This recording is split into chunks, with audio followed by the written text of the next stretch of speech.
भूतपूर्व सैनिक एसोसिएशन पिपरिया और बनखेड़ी के द्वारा मणिपुर में भूतपूर्व सैनिक परिवार की महिलाओं को निर्वस्त्र घुमाने और पुलिस भर्ती में भूतपूर्व सैनिकों की आरक्षण संबंधी प्रावधानों को मनमाने ढंग से लागू किए जाने के विरोध में पिपरिया नायब तहसीलदार को भारत के राष्ट्रपति और राज्यपाल के नाम ज्ञापन सौंपा गया। ज्ञापन के दौरान भूतपूर्व सैनिक एसोसिएशन के सचिव निरंजन वैष्णव ने बताया कि भूतपूर्व सैनिक और उनके परिवार के साथ हो रहे अत्याचारों का विरोध जताने और परिवार को उचित न्याय दिलाने, साथ ही मध्य प्रदेश सरकार के द्वारा भूतपूर्व सैनिकों को समस्त सेवाओं में 10% जो आरक्षण दिया जाता है उसे पुलिस भर्ती में मनमानी गलत तरीके से लागू करने का विरोध जताना था। ज्ञातव्य है कि विगत कई माह में मणिपुर में हिंसा के दौरान कारगिल एवं श्रीलंका की लड़ाई में भाग ले चुके रिटायर्ड सूबेदार के परिवार की महिलाओं को कुछ अराजक तत्वों ने निर्वस्त्र घुमाया था, जिसकी समूचे देश में निंदा तो हुई परंतु सरकार के द्वारा किसी प्रकार का आश्वासन नहीं दिया गया। इसलिए महामहिम राष्ट्रपति से प्रार्थना है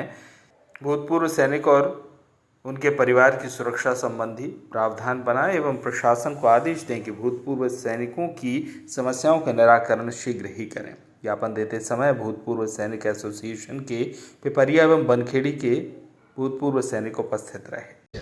आज भूतपूर्व सैनिक एसोसिएशन पिपरिया बनखेड़ी के द्वारा 2 विषयों को लेकर के ज्ञापन दिया गया।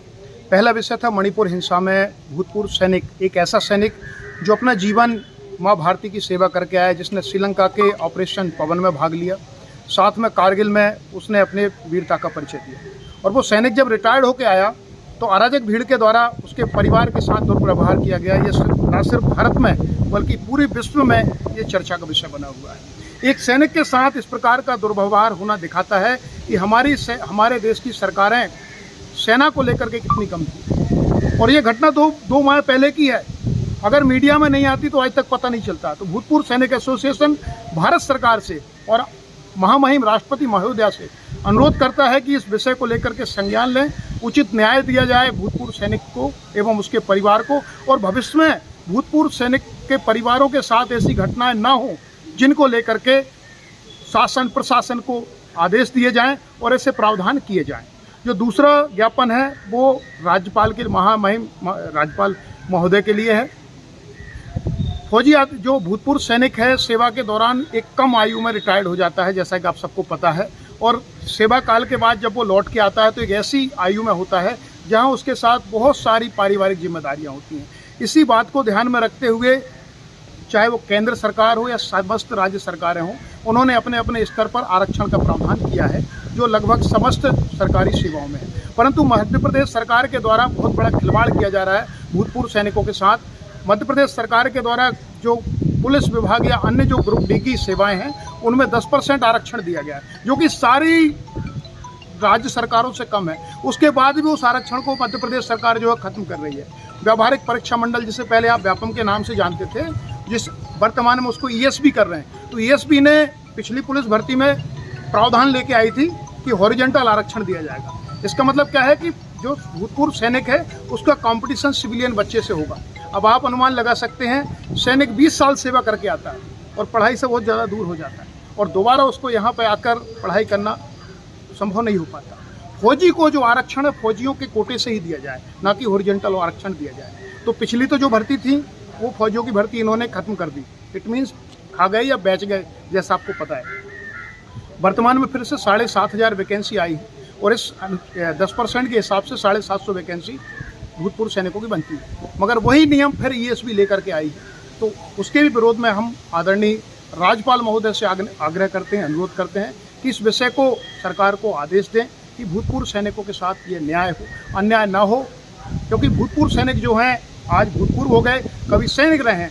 हमने भी कश्मीर से लेकर कन्याकुमारी, पूर्वी भारत से लेकर अरुणाचल से लेकर गुजरात तक समस्त भारत में सेवा करके आए हैं। पूरी युवा अवस्था हमारी दे करके आए हैं। आज जब हम रिटायर्ड होकर आए हैं तो हमारे बच्चे इस लायक नहीं है कि वो स्वयं डिपेंड हो सके। तो हमारे ऊपर परिवार की भी जिम्मेदारी है। इन्हीं सब बातों की हम मांग करते हैं राज्यपाल महोदय। सर, पूर्व में भी आपने ज्ञापन दिया था, लेकिन ज्ञापन देने के बाद आप कोई भी कार्रवाई देखने को नहीं मिली। आप क्या कहना चाहते हैं? मैं सिर्फ यही कहना चाहूँगा कि सरकारें उदासीन हैं और ये एक अच्छा संकेत नहीं है। मैं सरकारों से भी ये कहना चाहूँगा कि जिस राष्ट्र के अंदर सैनिक का सम्मान नहीं है, जिस राष्ट्र के अंदर शहीदों का सम्मान नहीं है, उस राष्ट्र के लिए बहुत चिंतनीय विषय है। उस राष्ट्र का आप एग्जाम्पल के लिए देख सकते हैं अफगानिस्तान या पाकिस्तान को, वहाँ के क्या हालात।